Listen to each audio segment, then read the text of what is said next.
My name is Jack Miller. I'm 42 years old, and I've spent my whole life in Cedar Grove, Kansas. It's the kind of town where everybody knows everybody, and life moves at its own slow, steady pace. I work the same land my father did, a modest farm on the edge of town, surrounded by golden fields that stretch as far as the eye can see. To most folks, I'm just another farmer, a quiet man who keeps to himself. But what they don't see is the storm I've been wrestling with inside for as long as I can remember. Every day starts the same. The rooster crows before the sun even peeks over the horizon, and I'm up, pulling on my boots and heading out to the barn. The animals are always there waiting, their calls breaking the morning stillness. I feed the cows, check the fences, and tend to the chickens. The scent of hay and earth fills the air, grounding me in the work I've always known. But no matter how busy I keep myself, there's a part of me I can't escape. A part I've kept buried for fear of what people might say or think if they ever found out. You see, Cedar Grove isn't the kind of place where being different is easy. It's a town of Sunday services, potluck dinners, and neighbors who mean well, but can be quick to judge.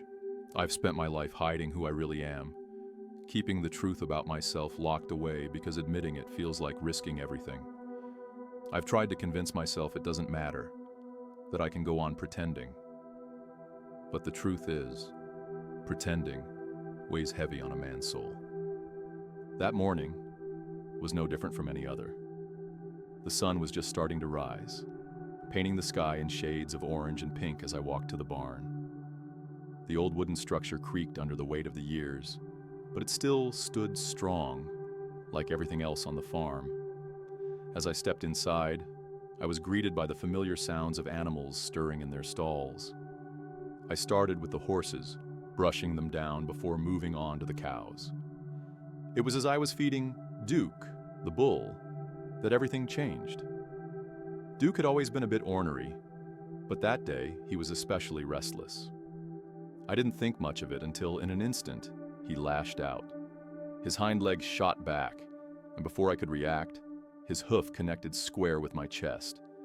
The force was like nothing I'd ever felt, an explosion of pain that sent me flying backward. I hit the ground hard, my breath stolen from my lungs. For a moment, everything went still. My vision blurred, and the world around me seemed to fade. As I lay there, clutching my chest, I felt a strange coldness creeping over me. The last thing I remember before the darkness took me was the sound of Duke's heavy breathing and the distant cry of a rooster. The first thing I noticed was the silence. Not the kind of silence you find on a quiet night in Cedar Grove, but a silence so complete it felt suffocating. There was no sound, no light, nothing but an endless void that stretched out in every direction. I couldn't see my own hands, couldn't feel the ground beneath me. It was as if I had been swallowed whole by the darkness. At first I thought I was dreaming. I tried to move, to call out, but my body didn't respond. Panic started to rise in my chest as I realized this wasn't a dream. It was something else, something far more real. The silence pressed against me like a weight, filling me with a growing sense of dread. I had never felt so alone. Then, out of the darkness, came the whispers. Faint at first, like the rustle of leaves in the wind, but they grew louder, more insistent. The voices were everywhere, surrounding me, yet I couldn't see where they were coming from. They were filled with anguish and anger, and though I couldn't make out the words, I felt their meaning deep in my soul. They were accusing me, dragging up every mistake, every regret, every moment of shame I'd ever buried. Suddenly the silence shattered. A scream tore through the void, raw and piercing, sending a chill down my spine. Then another and another, until the air was filled with the cries of countless voices. It was a cacophony of torment, a sound so overwhelming I wanted to cover my ears, but I couldn't. The screams didn't just echo around me, they seemed to pierce through me, resonating in the deepest parts of my being. Then the darkness began to shift.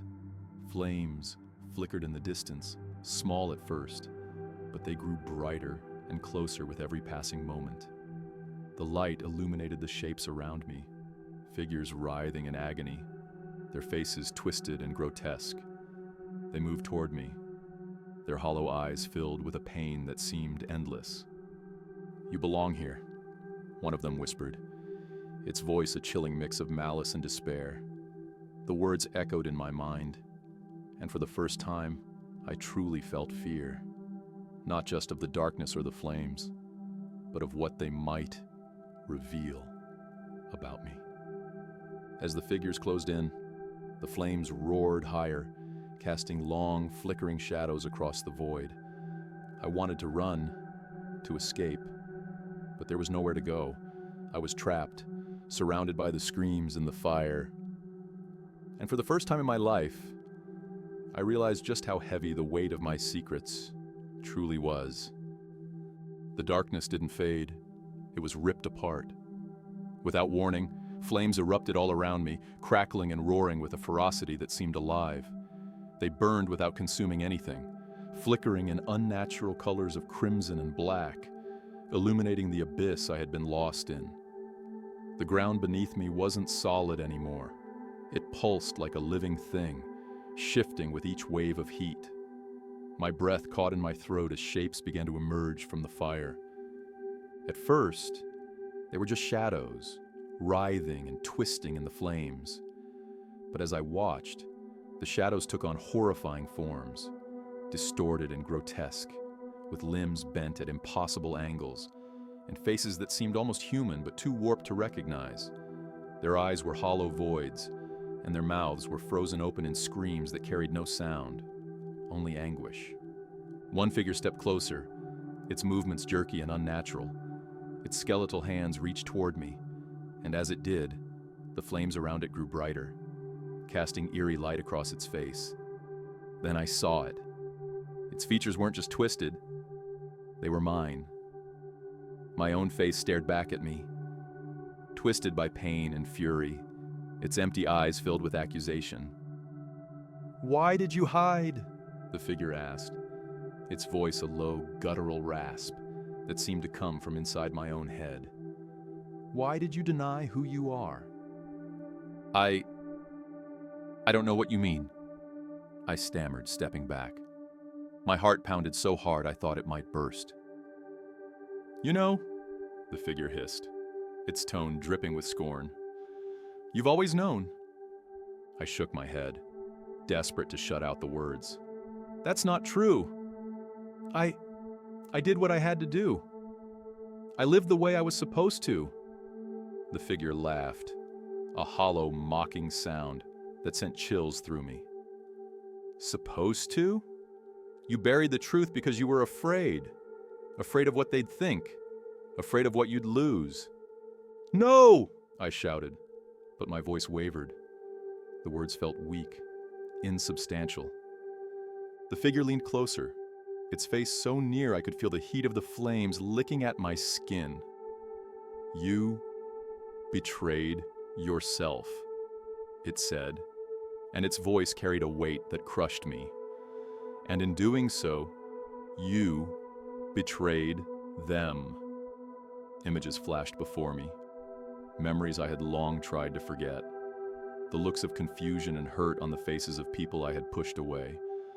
The quiet moments when I'd felt the weight of my own self-loathing but chose to ignore it. The figure's hollow eyes burned into mine, forcing me to confront everything I had spent my life avoiding.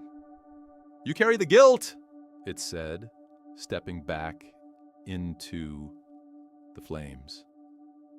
"And now, it will consume you." The ground beneath me groaned and shifted, and from the cracks, chains began to rise. They were thick and rusted, their links clinking ominously as they coiled around my legs and arms. The cold metal bit into my skin, and I realized I couldn't move. Panic surged through me as the chains tightened, their weight dragging me down. Each chain seemed to hum, with energy. And as I looked closer, I saw that they weren't just chains. They were memories. Scenes from my life played out in the metallic sheen of each link. Moments of fear, anger, and shame that I had tried so hard to forget. The time I let someone's cruel joke pass without speaking up. The times I laughed along to hide my discomfort. The moments I stayed silent when I should have stood firm. Each memory pressed into me like a physical weight. "You did this to yourself," a voice said, breaking through the roar of the flames. I turned to see another figure stepping forward, its face familiar, yet impossible to place. It looked like a neighbor, or maybe someone from church, but its eyes gleamed with a knowing intensity. "You let the fear rule you. You chose the lies." "I didn't choose," I whispered, my voice trembling. "I didn't have a choice." The figure's gaze hardened. There is always a choice. More figures appeared, their faces blurring between those of friends, family, and strangers. Each one carried an accusation, their words cutting through me like knives. They spoke of the harm I had caused, not through malice, but through my refusal to live authentically. "You taught others to hide," one said. "You made us believe that shame was the only way." I wanted to scream, to argue, but the chains held me fast, their weight crushing me. Tears streamed down my face as the voices continued, each one piling on another layer of guilt and regret. It was unbearable, and I felt myself sinking deeper into despair. Then, through the haze of flames and accusations, I saw it. A faint, flickering light in the distance. It was small, almost too faint to notice, but it cut through the darkness like a beacon. For a moment, I felt a glimmer of hope. But as I tried to move toward it, the chains tightened, holding me in place. "You don't deserve it," one of the figures whispered, its voice filled with venom. "You're not worthy." I looked at the light, its glow steady and unwavering. Deep down, I felt the truth of the figure's words. I wasn't worthy, not after everything I had done, everything I had denied. But still, the light called to me, and for the first time, I felt the faint stirrings of something I hadn't felt in years, the desire to try. The flames dimmed, their roar receding into a low, steady crackle. For the first time, the oppressive heat around me seemed to cool, replaced by a chilling stillness that sent shivers through my body. Out of the haze, something began to form. A shape, smooth and reflective, like polished glass. As the shadows parted, I saw it clearly.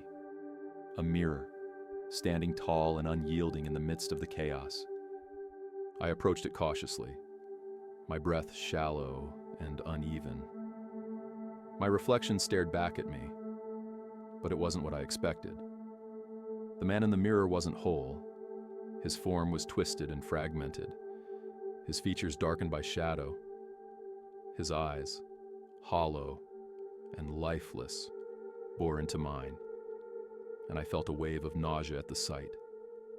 "This is you," a voice whispered from somewhere unseen. The sound was low and cold, carrying a weight that settled heavily on my chest. "This is who you've become." I wanted to look away, but the mirror held me captive. Slowly, images began to ripple across its surface, replacing the reflection. At first, they were hazy, like old photographs left too long in the sun. Then they sharpened, becoming scenes from my life. I saw myself as a child, laughing with friends, my innocence untouched by fear or shame. But the images darkened, shifting to moments I had long buried, moments of denial, of rejection, of pain. I saw the first time I lied about who I was, my voice trembling as I denied the truth to my best friend. I saw the nights I sat alone in my room, unable to pray, feeling unworthy of God's love. And I saw the faces of those I had hurt. not through anger or cruelty, but through my silence. The friends I had pushed away, the opportunities I had let slip by, the love I had refused to accept. Each scene struck me like a blow, and I felt the weight of it all pressing down on me. The mirror reflected not just my actions, but the consequences, the ripple effects of my fear and self-denial. I saw the pain in the eyes of those I had hurt, the confusion and sadness I had left in my wake. And I saw myself, growing smaller and darker with each passing year, consumed by a shame I had tried so hard to ignore. Tears streamed down my face as the final image faded, leaving only my reflection once more. The twisted, shadowed version of myself stared back, unflinching. I fell to my knees, the chains around me rattling with the force of my collapse. "Forgive me," I whispered, my voice breaking. "Please, God, forgive me." The words echoed in the stillness, and for a moment there was no response.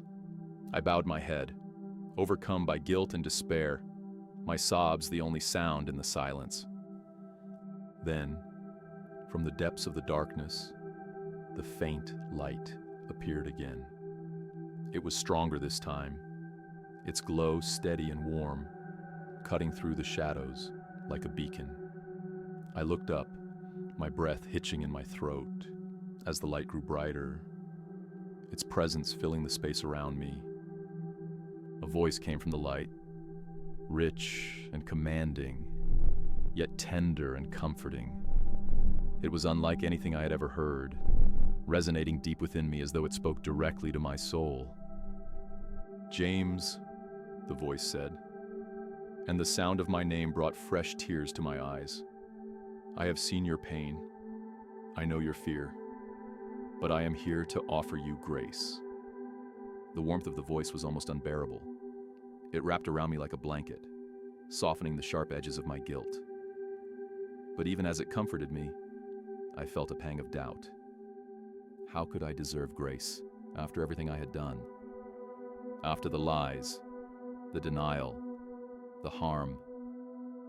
"You carry a heavy burden," the voice continued, its tone gentle but firm. "But you were not meant to bear it alone. Let it go, James. Reconcile with yourself. Embrace the truth, and you will find freedom." I wanted to believe the words, but my fear held me back. "I don't know if I can," I said, my voice trembling. "I've lived with this for so long. I don't know who I am without it." "You are more than your past," the voice replied. "You are loved, and you are worthy. But you must choose to step into the light. I cannot force you. The choice is yours." The light grew brighter, its warmth enveloping me. For the first time, I felt a glimmer of hope, fragile but real. I reached out toward the light, my hand trembling. But as I did, the chains around me tightened, their weight pulling me back. "You are afraid," the voice said, as if reading my thoughts. "But fear cannot hold you unless you let it. You have the strength to break free, James. Trust in the light." I hesitated, my heart pounding. The light was so close, its glow almost blinding. But the chains were a constant reminder of everything I had done, everything I had been. Could I really leave it all behind? Could I step into the light and become someone new? Slowly, I closed my eyes and took a deep breath. The voice was right. The choice was mine. And for the first time in my life, I made the choice to let go, to trust, to believe. As I reached out again, the chains began to fall away, one by one, their weight lifting from my body. The light grew brighter, its warmth filling every corner of my being. And as I stepped into it, I felt something I hadn't felt in years: peace. The first thing I felt was air rushing into my lungs, sharp and burning, as if I'd been drowning and was finally pulled to the surface. My chest ached with every breath and my body felt heavy, like I'd been dragged through a storm. My eyes fluttered open, and the familiar sights of my barn came into view. The rafters above, the faint scent of hay, mixed with the metallic tang of blood. I gasped and coughed, my hand instinctively clutching my chest where the bull had struck me. The pain was real, grounding me in a way I desperately needed. I tried to sit up, but my limbs were weak, trembling from whatever ordeal I had just been through. The first faces I saw were my animals. Duke, the ornery bull who had kicked me, stood a few feet away, his big brown eyes wide with concern, or at least that's how it felt. The chickens clucked nervously, their noise oddly comforting in the silence that followed. Then I noticed a shadowy figure standing at the barn door. It was my neighbor, Bill, who had come by after hearing the commotion. "James!" Bill shouted, rushing to my side. "Thank God you're alive. I thought you were gone." His words hit me harder than the bull's hoof.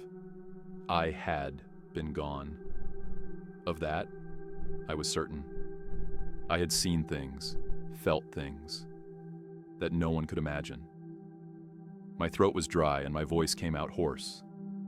I'm here, I managed to say, though my mind was still reeling. As Bill helped me to my feet, the weight of my experience pressed down on me. The memories of the darkness, the chains, the mirror, and the light were still vivid in my mind. Every part of my body hurt, but the ache in my soul was far greater. I leaned against the barn wall, closing my eyes as the tears came. They weren't tears of pain. They were tears of something deeper, something I couldn't quite name yet. That day, I knew my life couldn't go back to the way it was. The truth I had encountered couldn't be ignored or hidden away. I had been shown what lay within me, the fear, the denial, and the harm I had caused by pretending to be someone I wasn't. And I had been given a second chance, a gift I couldn't squander. As I limped back to the house, Bill's arm steadying me, I made a promise to myself. I would confront my past, no matter how painful it might be. I would no longer live in the shadows of shame and fear. It was time to face the world as the man I truly was. The first step was the hardest, telling my family. My sister Karen was the only family I had left in Cedar Ridge. She lived just a mile down the road, but I hadn't visited her in weeks. Sitting at her kitchen table, clutching a cup of coffee, I felt my stomach churn as I tried to find the words. "Karen," I said, finally, my voice breaking. "I need to tell you something. Something I should have said a long time ago." She looked at me with those sharp, knowing eyes of hers. "You've been through something, haven't you?" she said gently. "I can see it all over your face." I nodded, the weight of my experience bubbling to the surface. I've been hiding who I am.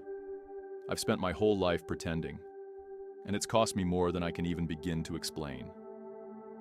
I told her everything. About the accident, the darkness, the mirror, and the light. I told her about my fear, my denial, and the guilt I carried for so long. And finally, I told her the truth I had hidden for years. I'm gay, Karen. I've always been, and I can't keep running from it. There was a long silence as Karen processed my words. My heart pounded in my chest, terrified of what she might say.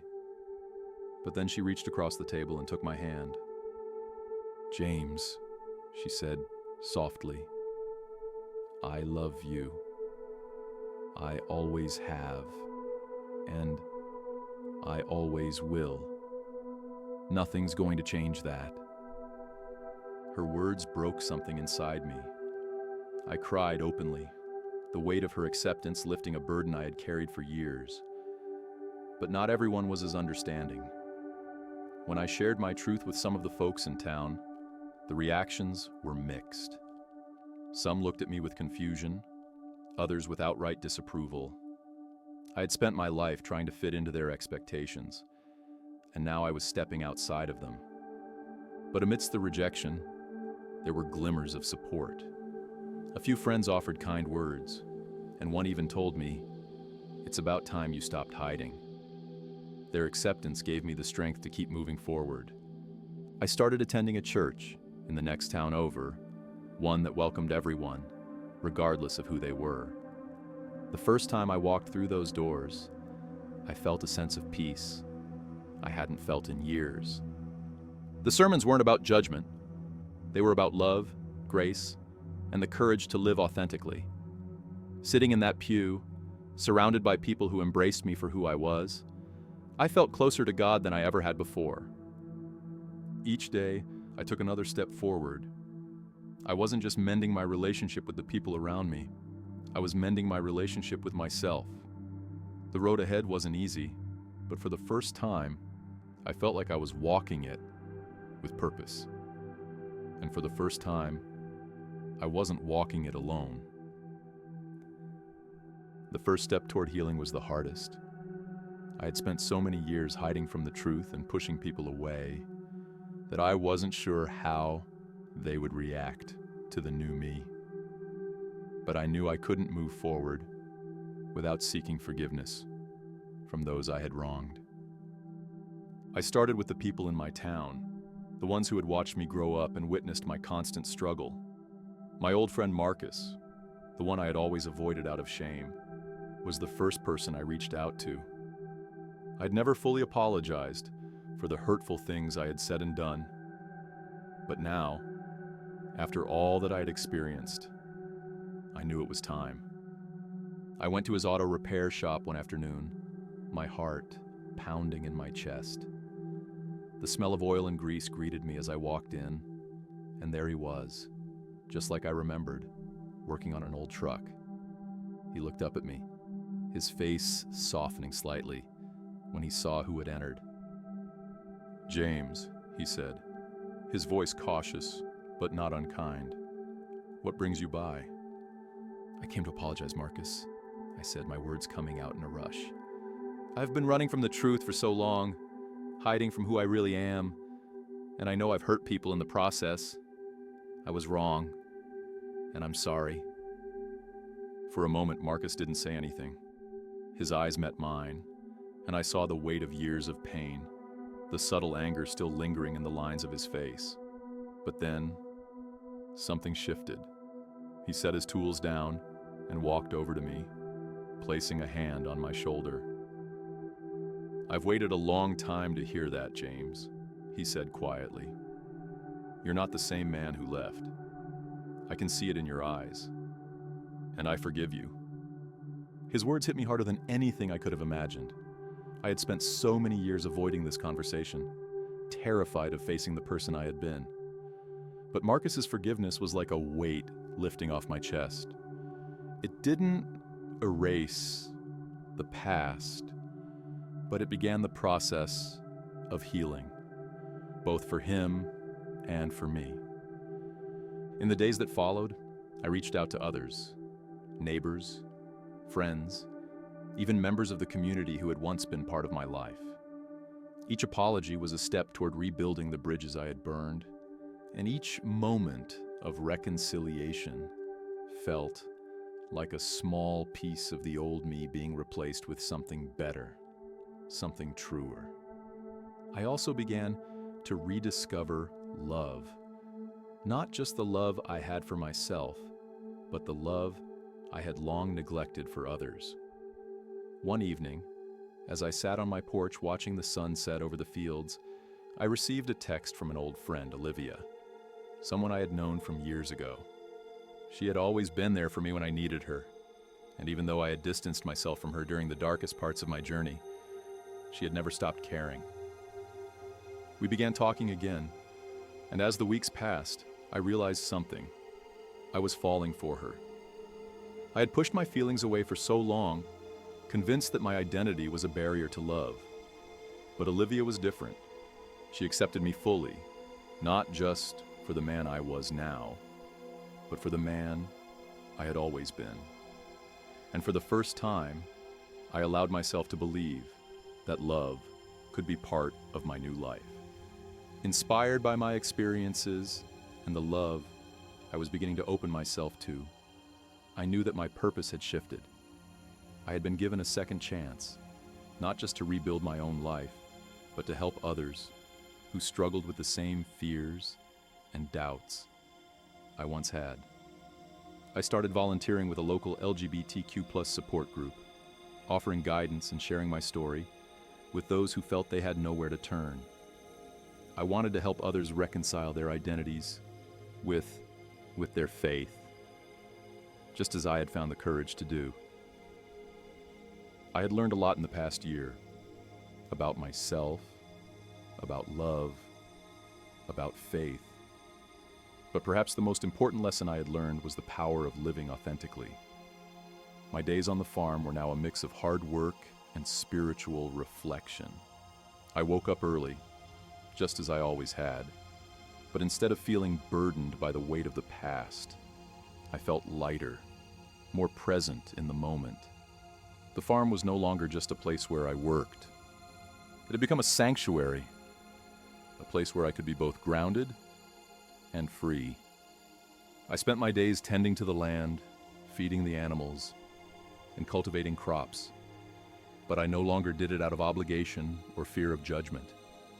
I did it because I knew it was my calling. Every morning I took a moment to thank God for the second chance I had been given. And I offered prayers not just for myself, but for the world around me.